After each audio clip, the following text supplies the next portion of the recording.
오늘의 복음 말씀은 늘 그랬듯이 교회력에 따른 성서 율법에서 온 것입니다. 그리고 증언 제목은 오늘의 본문 가운데서 예수님의 말씀 한 구절을 인용한 것입니다.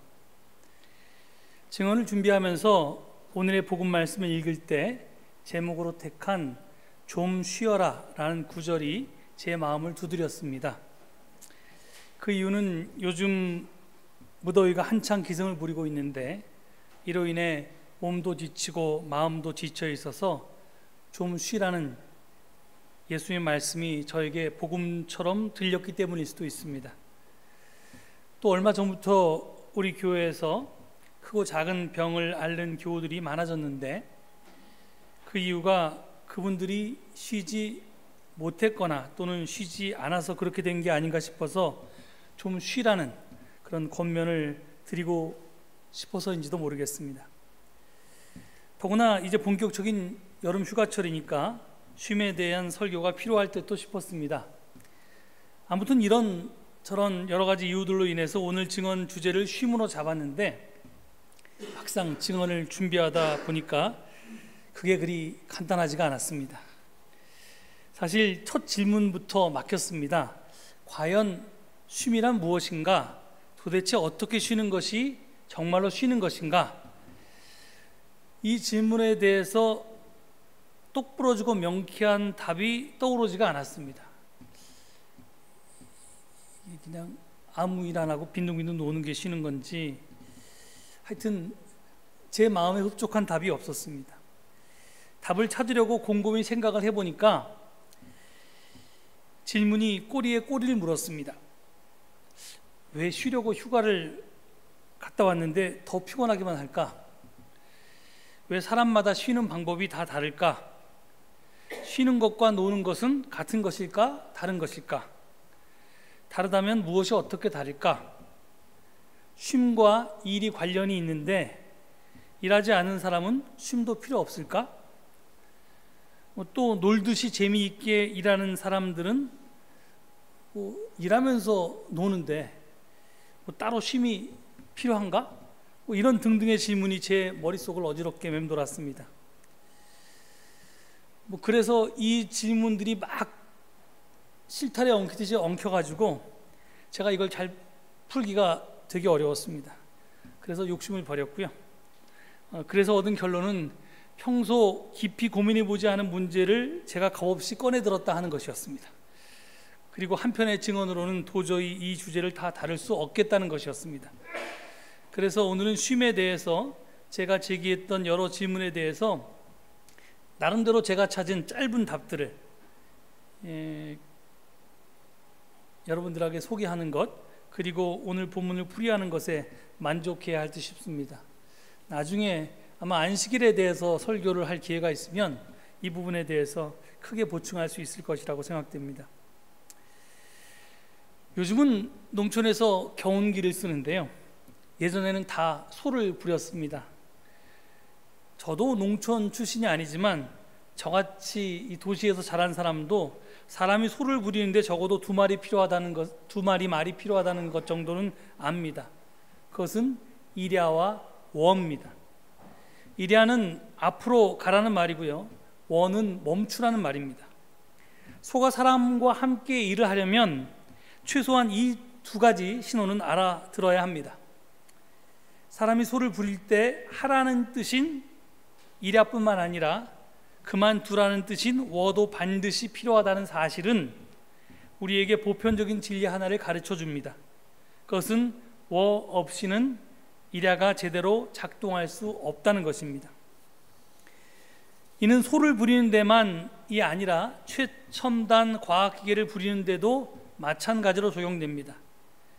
제어 장치가 제대로 작동하지 않으면 모든 기계는 한순간에 무용지물이 되고 맙니다.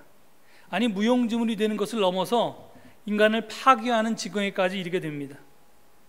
브레이크가 고장난 자동차를 생각해 보면 금방 알 수 있습니다.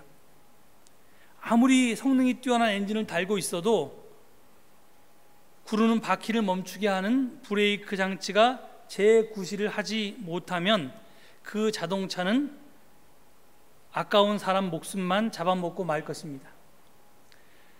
이렇게 내달리는 것도 중요하지만 멈추는 것도 굉장히 중요합니다. 이 진리는 사람이 하는 모든 일에 똑같이 적용되고 또 적용되어야만 합니다. 일야와 워처럼 일과 쉼은 반드시 함께 가야 하는 것입니다. 일만 하고 쉬지 않는다면 브레이크가 고장난 자동차처럼 사람의 생명을 위태롭게 하기 때문입니다. 이 쉼이 생명과 직결된다는 사실은 우리는 경험적으로도 알게 되지만 그 어원을 통해서도 확인할 수 있습니다. 우리말 쉼은요, 숨과 깊은 연관이 있습니다. 숨을 쉬다, 이런 말을 쓰죠. 이 숨을 쉬다라는 말의 쉬다는 휴식을 뜻하는 말 쉬다와 그 철자가 똑같습니다. 그래서 국어학자들은 숨과 쉼이 어원이 같고 숨을 쉬는 것과 또 그냥 쉬는 것이 깊은 연관이 있다고 봅니다. 우리가 숨을 쉬지 않으면 목숨이 끊어지게 되고 결국은 생명을 다하게 됩니다. 마찬가지로 우리가 쉬지 않으면 우리의 생명도 끝이 납니다. 아무튼 우리에게 태초에 생명의 숨을 불어넣어 주신 하나님께서는 우리가 숨을 쉬게, 즉 영어로 얘기하면 breath 할 수 있도록 그렇게 하셨을 뿐만 아니라 숨을 쉬면서 동시에 쉬게도, 브레이크 할 수 있게도 하셨습니다. 그래서 이 쉬다라는 것이 이 두 가지 뜻을 가지고 있다는 겁니다. 그런데 이 숨과 쉼은 이게 공통점만 있는 게 아니라 커다란 차이점도 있습니다. 숨은 하나님께로부터 왔기 때문에 우리가 온전히 조절할 수가 없습니다. 그렇지만 쉼은 우리 마음대로 조절할 수 있다는 것이 그것입니다. 물론 어느 정도 호흡 조절은 가능합니다. 우리가 요가라는 걸 배우면요, 1분에 우리가 만약에 한 20번 정도 호흡하는 게 정상이라면 그런 명상이나 요가를 통해서 또는 수도 생활을 통해서 그 호흡 횟수를 1분에 한 번 정도로 줄여도 우리 생존이 가능한 게 할 수 있습니다. 하여튼 이렇게 호흡 조절이라고 하는 것은 가능하지만 그 호흡을 완전히 멈추게 하는 것은 불가능합니다. 제 아무리 뛰어난 도력을 가져도 그건 불가능합니다. 왜냐하면 숨이라고 하는 것은요, 우리의 의지대로, 우리 대뇌에서 너 숨 쉬지 말아라 이렇게 명령하면 숨을 안 쉬게 되는 게 아니라 우리 대뇌의 명령을 절대로 받지 않는 이 숨골이라고 하는 데에서, 이 자율신경에서 저절로 자기가 나하고 상관없이 그렇게 조절하기 때문입니다. 그래서 우리가 이 교통사고나 이런 걸 통해서 또 뇌출혈을 통해서 이 대뇌가 죽어버린 사람들, 그런 사람들도 계속해서 호흡을 할 수 있는 것은 그런 이유 때문입니다. 이에 반해서 쉼이라고 하는 것은 내 의지대로 조절할 수 있습니다. 내가 원하면 하던 일을 멈추고 쉴 수 있습니다. 물론 노예처럼 그렇게 내가 원하더라도 쉬지 못하는 사람들이 일부 있기는 합니다만, 하지만 원칙적으로 쉼은 내 뜻에 따라서 조절이 가능합니다.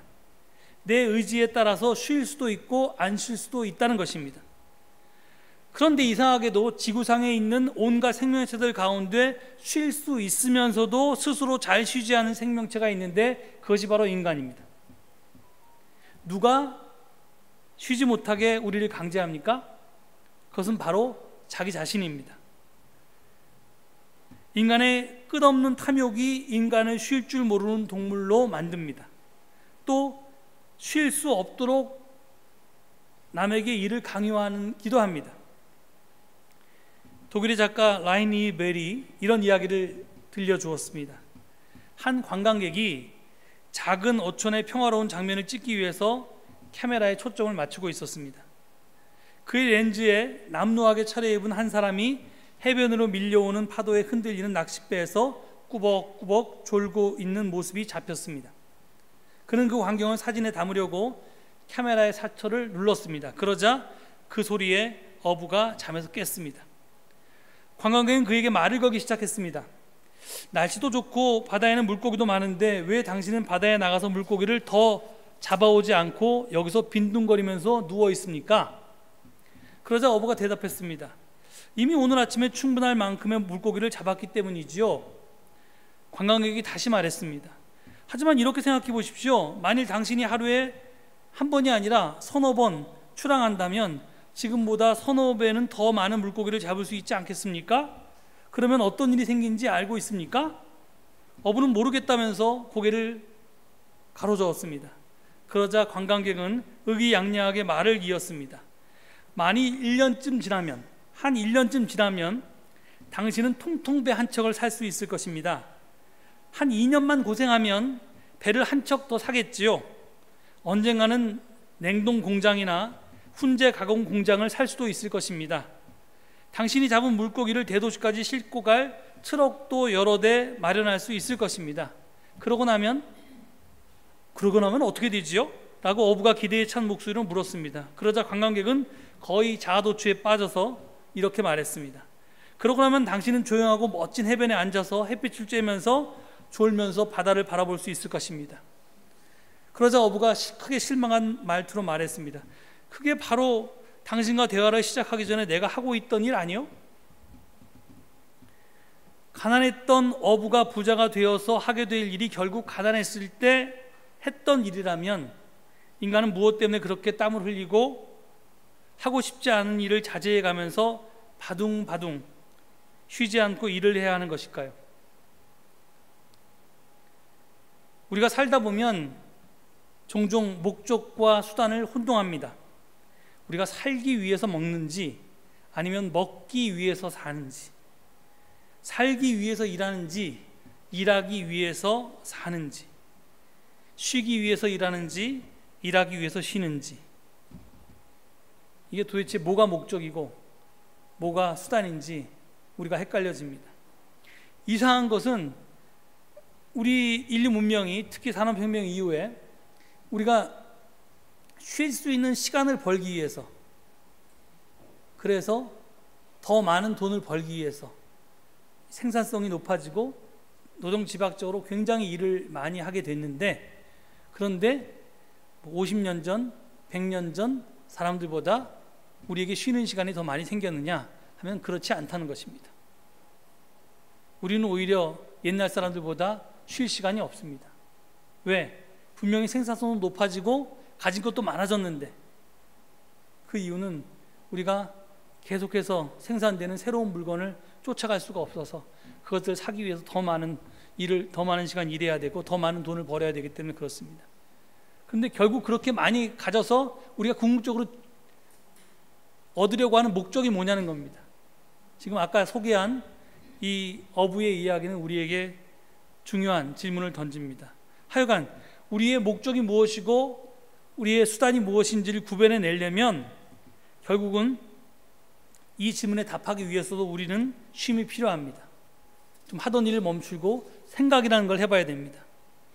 저는 이 지점에서 노는 것과 쉬는 것에 차이가 있다고 생각합니다. 심리학자 김종훈 교수는 이렇게 말한 바 있습니다. 쉰다는 것은 내면의 나와 대화하는 것을 의미합니다. 이는 휴식이라는 한자가 그 의미를 아주 정확하게 보여줍니다. 휴식의 한자를 풀이하면, 휴자는 사람 인자에다 나무 목자를 쓰잖아요. 그러니까 사람이 나무에 기대어, 그 다음에 식자는 스스로 자자에다가 마음 심자를 그 밑에 쓰는데 스스로 자기 마음을 돌이켜보는 것을 의미합니다. 쉬는 것이란 이렇게 자신의 마음을 돌이켜보는 것입니다. 내 안에는 다양한 내가 존재합니다. 쉰다는 것은 이렇게 내 안에 숨어있는 또 다른 나를 찾아내는 것입니다. 이렇게 얘기합니다. 쉰다는 것은 겉으로 드러나는 나가 아니라 속에 있는 나를 찾아 나서는 거라는 겁니다. 이 사람은 심리학자이기 때문에 이렇게 표현했지만 목사인 제가 보기에는 쉰다는 것은 내 안에 있는 하나님의 형상을 찾는 것이라고 이렇게 읽혔습니다. 이것에 반해서 논다는 건 뭐냐면요, 논다는 것은 내가 좋아하는 일에 몰입하는 것입니다. 내가 정말 좋아하는 것에 푹 빠져서 내 스스로를 망각하는 수준에까지 이르러야 정말 잘 놀았다고 할 수 있습니다. 잘 논다는 것은 이렇게 나를 망각하고 말 그대로 정신없이 대상에 몰입하는 것입니다. 쉬는 것과 노는 것은 이렇게 정반대의 과정입니다. 여러분, 쉬는 것과 노는 것이 뭐가 다른지 아시겠어요? 김종훈 교수에 따르면 쉬는 것은 나를 찾는 것이고요, 노는 것은 나를 잊어버리는 것입니다. 나를 망각하는 것입니다. 이것을 제 말로 바꾸면요, 쉬는 것을 나를 관조하면서 진짜 내 안에 있는 나를 찾는 것이고요, 노는 것은 재미있는 일을 하면서 즐겁게 시간을 보내면서 나를 잊어버리는 것입니다. 그러니까 노는 것은 여전히 일을 하는 것이고요, 재미있게 일을 하는 것입니다. 재미있는 일을 하는 겁니다. 그것이 게임이든 영화를 보는 것이든 뭐든 간에 여행을 하는 것이든 하여튼 여전히 일을 하는 것이고요, 이것은 일시적인 현실 도피이기 때문에 마치 마약처럼 효과가 있을 때는 현실에서 벗어난 듯 느껴지지만 깨고 나면 현실은 변한 게 하나도 없습니다. 휴가철을 맞아서 많은 사람들이 휴가를 떠나지만 휴가가 휴식이 아니라 또 다른 일, 놀이에 그치는 것은 바로 이런 이유 때문입니다. 휴가에서 돌아온 나는 에너지가 조금 충전되었지만 별로 변화가 없습니다. 아니, 어떤 때는 노느라고 에너지가 더 고갈되기도 합니다. 하지만 쉬면요, 멈추면요, 비로소 그때만 보이게 되는 것들을 보게 되고 이를 통해서 내가 변화됩니다. 우리가 KTX라고 하는 기차가 발명되면서 부산을 2시간 반에 돌파하게 됐는데요, 그렇게 가면 바깥 풍경이 전혀 보이지 않습니다. 농촌 풍경을 이렇게 관조하면서 여행하는 것은 불가능합니다. 볼 수 없게 됩니다. 빨리 달리기 때문에. 그런데 멈추면 비로소 달릴 때 볼 수 없었던 것을 보게 된다는 겁니다. 삶의 순간순간에 우리는 이렇게 멈춰야 합니다. 멈춰야만 장애물도 보이고 내가 왜 그리로 가야 했는지도 돌아볼 수 있습니다. 지금 가고 있는 방향이 정말로 내가 가려고 했던 쪽인지도 알 수 있게 되고 내가 지나온 길의 아름다운 풍경도 볼 수 있습니다. 또한 나와 함께 걸어가고 있는 사람들의 모습도 멈추어야만 볼 수 있습니다. 이러한 관조와 성찰을 통해서 나는 재창조가 됩니다. 리크리에이션, 새로운 창조가 된다는 겁니다. 쉼은 단순한 충전이 아닙니다. 재창조입니다. 새 생명을 얻는 것입니다. 때로 하나님은 우리를 강제로 쉬게 하십니다. 우리 몸에 생긴 크고 작은 병은 쉬라고 하나님이 우리에게 보내는 신호입니다. 만약 이 멈춤 신호를 무시하고 계속 달려가면 생명을 잃는 사고가 날 수밖에 없습니다. 그러니 넘어진 김에 쉬어간다고 병이 생겼을 때 이제껏 하던 일을 모두 놓아버리고 멈추고 쉬는 것에만 집중해야 합니다. 그래야 그 병을 치유하고 다시 건강을 회복해서 새 생명을 얻을 수 있는 것입니다. 그런데 여기서 우리가 주의해야 할 것이 있습니다. 무엇을 멈출 것인가 하는 것이 문제입니다. 답은 당연히 일일 테지만요, 제 질문은 일 중에서 어떤 일을 멈출 것인가 하는 것입니다. 사람은 몸과 마음과 영혼으로 이루어져 있습니다. 따라서 일도 몸으로 하는 것만이 아닙니다. 마음의 일도 있고요, 정신의 일도 있고요, 영의 일도 있습니다. 다시 말하면 노동에는 육체 노동, 정신 노동, 영혼 노동이 있습니다. 이 가운데 무엇을 멈출 것인가 하는 것이 문제라는 말입니다. 지금 여러분을 지치게 하는 것이 무엇입니까? 무엇이 여러분을 힘들게 합니까? 그것을 찾아내서 멈추어야 합니다.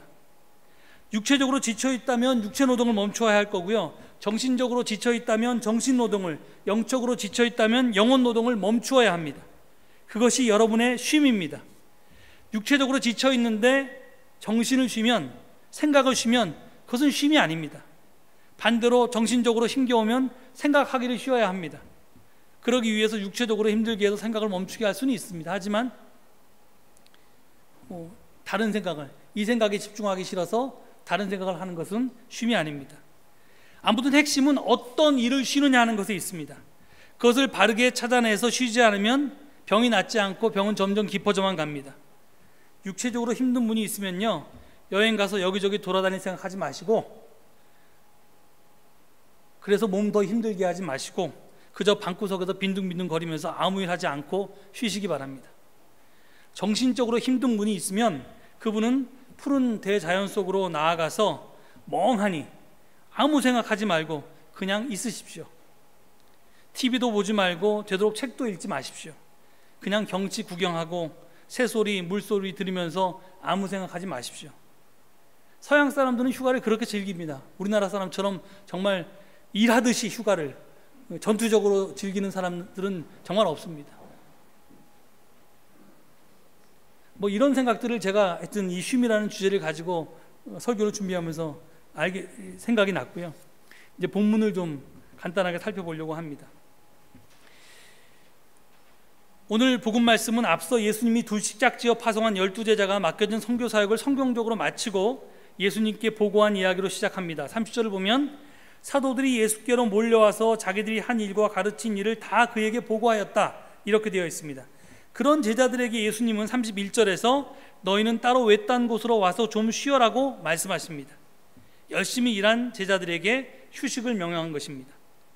그렇습니다. 쉼이라고 한 것은 열심히 일한 다음에 오는 축복의 시간입니다. 그러니까 늘 노는 사람들은 이런 특권을 누리지 못합니다. 제자들을 보십시오. 그들은 선교 사역을 마치고 돌아왔습니다. 그런데 만약 그 선교 사역 기간에 열심히 일하지 않았다면 그들이 돌아와서 자기들이 한 일과 가르친 일을 다 보고할 것이 무엇이 있었겠습니까? 그리고 그런 제자들을 향해서 예수님이 이제 와서 좀 쉬라는 말씀도 하시지 않았을 것입니다.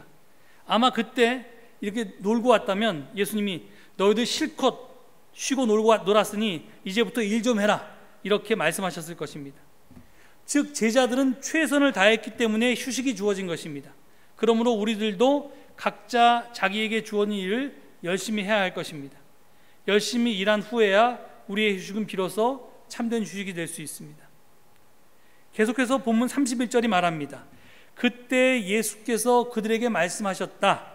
너희는 따로 외딴 곳으로 와서 좀 쉬어라. 거기에는 오고 가는 사람이 하도 많아서 음식을 먹을 겨를조차 없었기 때문이다. 이 문장을 한마디로 요약하면 쉬라는 겁니다. 그런데 어떻게 쉴 것입니까? 이 짧은 문장 속에 예수님께서는 세 가지를 가르쳐 주셨습니다. 첫째는 따로 쉬라는 것이고요. 둘째는 외딴 곳, 즉 한적한 곳에 가서 쉬라는 것이고요. 셋째는 조금 쉬라는 겁니다. 인간은 사회적 동물이기 때문에 다른 사람들과 어울려야지만 살아갈 수 있습니다. 하지만 때때로 혼자 있을 때도 필요합니다. 광노순 목사님이라는 분이 계신데요, 그분이 신의 정원이라는 책에서 이런 시를 썼습니다. 가끔 혼자 있어야 한다. 바닥에 무릎을 꿇고 엎드린 채 시간을 보내라. 눈을 감고 귀를 막고 있어라. 생각이 힘있게 고이고 뜨거운 느낌이 부상하고 드문 말이 고요히 입술을 출발한다. 이 목사님은 우리가 왜 혼자 있어야 하냐면 내 생각에 힘이 생기게 하고 내 느낌이, 뜨거운 느낌이 내 가슴 속에서 용솟음치고 그 다음에 정말 무게 있는 말이, 드문 말이 내 입술에서 터져나오게 하기 위해서 혼자 있는 시간이 필요하다는 겁니다. 거꾸로 말하면 혼자 있는 시간이 없는 사람은 생각에 힘도 없고 뜨거운 느낌도 없고 그 다음에 말이 무겁지도 않다는 얘기입니다. 그러니까 우리가 혼자서 좀 쉴 필요가 있다는 거죠. 두 번째 말씀은 외딴 곳으로 가서 쉬라는 건데요, 아까 제가 정신적으로 좀 피곤하신 분은, 노동을 많이 하신 분은 정말 대자연 속에 나가서 아무 생각하지 말고 그냥 하나님께서 창조하신 세상을 바라보라고 했습니다. 새소리도 듣고 물소리도 듣고 그냥 바라만 보라고 했습니다. 그러면 자연의 소리에 귀를 기울이고 자연의 존재를 내 피부로 느껴보면 번잡한 생각과 숱한 고민과 온갖 계획들이 다 떨어져 나가고 자연이 주는 선물을 받게 됩니다. 그래서 자연의 치유력이 내 몸 안으로 들어옵니다. 그래서 우리는 외딴 곳, 특히 대자연 속으로, 이 사람들의 문화가 운명이 묻어지지 않은 대자연 속으로 가서 쉴 필요가 있습니다. 마지막 말씀은 조금 쉬라는 것입니다. 모든 휴식 시간은 길면 안 됩니다. 그래서 예수님도 제자들에게 푹 쉬라고 하시지 않고 조금만 쉬라고 하셨습니다. 참 사실은 예수님이 조금만 쉬라고 했는데 이 본문을 읽어보면 조금도 못 쉬셨죠. 이 사람들이 몰려드는 바람에 어떻게 보면 예수님이나 제자들이나 죽어서 천국에 가셨어야지 제대로 쉬었는지 모르겠습니다. 하여간 조금만 쉬라고 합니다. 혹시 여러분 직장에서 사장님이 어떤 사원에게 돈을 많이 주면서 너는 집에 가서 푹 쉬어라 이렇게 얘기하면 너는 해고다라는 말입니다. 그러니까 너무 푹 쉬면 안 됩니다. 적당히 쉬어야 합니다.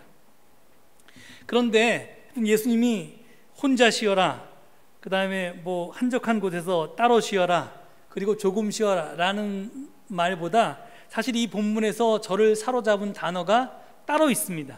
그것은 뭐냐면요, 와서라는 말하고요, 겨를이라는 말입니다. 여기 보면 이 31절 말씀을 자세히 보면요, 예수님은 제자들에게 너희들 힘드니까, 여기 번잡하니까 좀 한적한 곳에 가서 쉬어라 이렇게 말씀하지 않았습니다. 저는 깜짝 놀랐어요. 와서 쉬라니? 가서 쉬어야지 왜 와서 쉬어? 그래서 모든 번역본과 원어를 확인했는데요, 다 와서라고 되어 있었습니다. 도대체 예수님의 의도가 무엇일까요? 저는 그것을 내가 너희와 함께 있어야 거기에 참된 안식이 있다는 뜻으로 읽었습니다. 고기가 물을 떠나면 살 수 없듯이 우리들 역시 예수님을 떠나서는 참된 쉼을 누릴 수가 없다는 말입니다. 우리는 모두 수고하고 무거운 짐진 자들이기 때문에 그 멍에를 풀고 참된 쉼을, 참된 안식을 누리려면 예수님밖에 없다는 겁니다. 다시 말하면 이름난 관광지나 휴양지가 우리의 쉼터가 아니라 어쩌면 예수님의 그 넓고 큰 품이 진정한 우리의 쉼터라는 말입니다. 달리 말하면 장소는 중요하지 않다는 것입니다. 우리는 이것을 음식을 먹을 겨를조차 없었다는 말에서도 확인할 수가 있습니다. 겨를이 없다, 틈이 없다, 이 말은요, 시간적인 여유가 없다는 말입니다. 이게 공간적인 개념입니다. 영어로 얘기하면 프리 타임이 없다, 스페어 타이어처럼 스페어 타임이 없다는 말입니다. 타임이 없는 것입니다. 여기서 핵심은 장소가 아니라 시간입니다. 따라서 겨를이 없이 주어진 쉼은 결코 장소가 장소가 주가 될 수가 없습니다. 시간이 주가 되어야 합니다. 한적한 곳, 물론 외딴 곳이 언급되었지만 이것이 주가 아닙니다. 그것은 부수적인 것이고요, 핵심은 시간입니다. 한적한 시간, 겨를을 갖는 겁니다. 틈을 갖는 겁니다.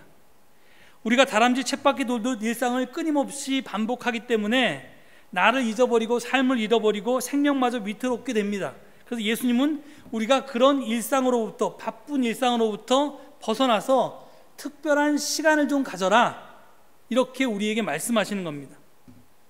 그런데요, 이 특별한 시간은 사실은 성경에 처음부터 나오는 개념인데 그것은 구약의 안식일 개념입니다.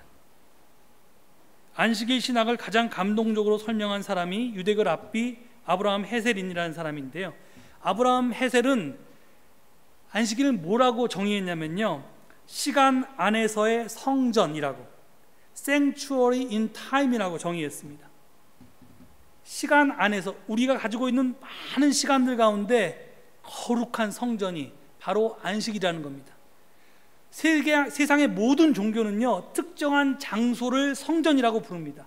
예를 들어서 뭐 여의도 순복음교회가 자기 예배당을 성전이라고 부르는데, 이거는 뭐냐면 다른 장소는 하나님 못 만나고 자기네 성전에서만 하나님 만난다는 뜻이거든요. 그러니까 구별되게 여기만 거룩하다는 뜻입니다.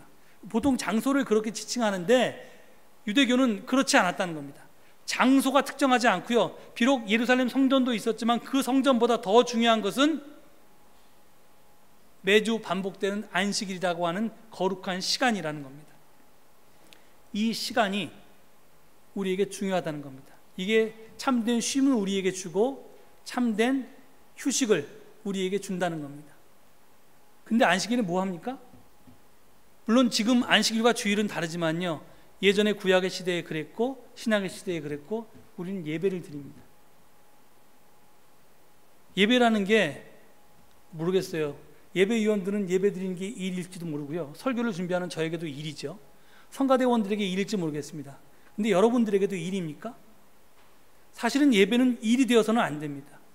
예배는 여러분이 이 자리에 나와서, 특별한 시간을 여러분이 성별해서 이 자리에 와서 내 일상으로부터 좀 벗어나서 겨를을 갖고 틈을 갖고 나를 되돌아보면서 내 안에 있는 하나님을 바라보는 겁니다. 내 일주일 동안 살아온 삶이 어땠는지, 내가 과연 잘 살아왔는지, 하나님이 내 속에서 어떻게 역사하셨는지, 그것을 발견하고 감사하고 기뻐하고 새로운 에너지를 충전받는 것입니다. 그래서 사실은 이 설교의 결론은 우리가 산 좋고 물 좋은 데로 놀러 가자, 그런 특별한 장소에서 특별한 시간을 갖자라는 얘기가 아니라, 그런 것은 어쩌면 돈 있고 시간 있는 사람만 할 수 있을지 모르겠는데, 우리가 매주 일상 속에서 이 예배를 진정한 하나님 만나는 동안 나를 관조하고 나를 성찰하고, 그래서 하나님 안에서 쉬는 그런 시간으로 만들라는 결론을 맺을 수밖에 없습니다. 만약에 그렇지 못하다면 저의 잘못이 있으니까 제가 예배를 좀 개혁해 보겠습니다. 그리고 여러분도 예배가 이게 일이 아니라, 의무가 아니라 정말 여러분의 일상에서 잠시 벗어나서 나의 다람쥐 책밟기 돌듯 하던 그런 일상에서 벗어나서 나 스스로를 바라보고 나의 삶을 되돌아보고, 그래서 궁극적으로 내 삶 속에서 역사하셨던 하나님을 만남을 통해서 새로운 창조를 이뤄내는 복된 시간으로 만들 수 있기를 간절히 축원드립니다. 네, 기도하시겠습니다. 하나님, 가서 좀 쉬라는, 아니 와서 좀 쉬라는 예수님의 초청을 받고 우리가 이 자리에 왔습니다. 진정 이 자리가 수고하고 무거운 짐진 저희들의 참된 쉼의 자리가 될 수 있도록 축복하여 주시옵소서. 그저 일주일마다 한 번씩 반복되는 의미 없는 시간이 아니라 진정 하나님 안에서 참다운 안식과 쉼과 나를 발견하는, 그래서 새로운 생명으로 얻어가는 그런 귀한 시간이 될 수 있도록 인도하여 주시옵소서. 감사드리며 예수 그리스도 이름 받들어 기도 올립니다. 아멘.